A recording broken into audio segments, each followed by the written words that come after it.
Bink and Slinky are two groovy snails on assignment from God to help his children fulfill their life destinies. Very good. So the Ark adventure came out first because they had to get aboard the Ark before they could do anything. Okay. So that was the first one. Yes, and then Bink and Slinky's Pyramid Adventure, how they helped Joseph when he got sold into slavery, is the second book, and Bink and Slinky's Christmas Adventure is the third one. Okay, very good. I think I've got the progression now, and you've got the Christmas release this year of Bink and Slinky's Christmas Adventure. So they are snails. Yes. Slow and methodical. And slimy, and not too fuzzy, cuddly. Okay, now we got to sell these guys. Yes.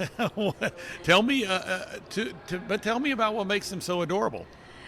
They are on assignment from God. That's pretty cool. That's cool. And so they start like Mission Impossible, all the stories do, where God tells them what their assignment's going to be. Yeah. Now, Bink and Slinky have a choice, just like you and I have choices in our assignments in life that God gives us. But they are ever faithful to follow after him. But they're the slowest creatures on earth. So they need a lot of help on their assignments from God, which we all do, and that's what we get from our wonderful friends that God puts in our life and along our life's path. Donna Frisinger joining us today here on the Meeting House on Faith Radio. It is the Summer 2022 Christian Product Expo in Lexington, Kentucky. This is the Meeting House. Well, as we talk about the assignments from God, Bink and Slinky actually sent to help people fulfill their own goals, their God-given assignments. So they are facilitators, they are helpers, but they need a little help themselves. They do. Like they couldn't get to the Ark by themselves in the first book. It would, no matter how early God told them, it would probably been impossible to get there in time for the great falling to start. Right. So they have a lot of help from their friends, just like you and I have a lot of help from our friends. So are there friends of the same species? Oh, no. No. The bald eagle takes them over the mountains. Sir Crocodile takes them across the river. The chatterbox monkey takes them through the jungles. And finally, the giraffe helps them to finally see the Ark off in the distance. That's awesome. So why snails? Snails. Okay, I was singing one Sunday on our worship team. We were practicing, and the guy next to me said, Donna, it took a lot of perseverance for the snails to reach the Ark. And I thought, voila. Story idea right there. Yeah, wouldn't that be a wonderful kids' book?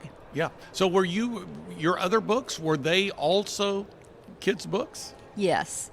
There's 3 in the Bink and Slinky series. Right.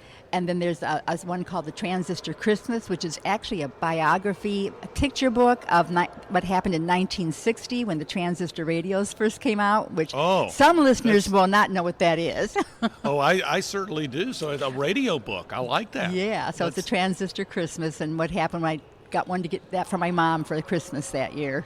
Well, describe, if you would, this assignment that these two snails, Bink and Slinky, are on with regard to Christmas that you portray in the Christmas Adventure book. Thank you. Okay, again, they receive a letter from God at the beginning because they always get the letter first. That's right. Does it self-destruct in 5 seconds? Yeah, exactly. So in this, I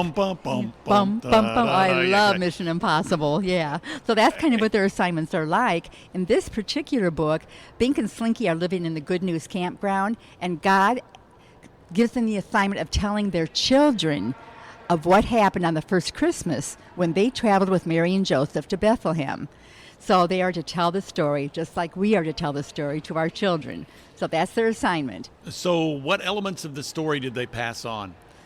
First of all, they're with Mary in the garden when the angel Gabriel appears to her. And so they end up in Mary's saddlebag as she and Joseph travel to Bethlehem. And it's kind of scary because, back then they didn't have policemen along the routes or McDonald's to eat. And so things happen to them on the way to Bethlehem. They get to Bethlehem, there's no vacancy signs, which we all know the story. Sure. And about then, this scallywag sheepdog comes and steals Mary's saddlebag with Bink and Slinky inside, drops it in the middle of a lonely shepherd's field, and they're there wondering what they're going to do because they really want to be there for the birth of the newborn king. Sure. And about then, the angel appears, telling them, the shepherds, where the new baby is born, and they should go and worship him. So Bink and Slinky are excited. Okay, they're going to take us, so we're going to get to go. But the shepherds all leave without him. And now they're stuck in this field, wondering this can't be God's plan, just like we have those questions in our life.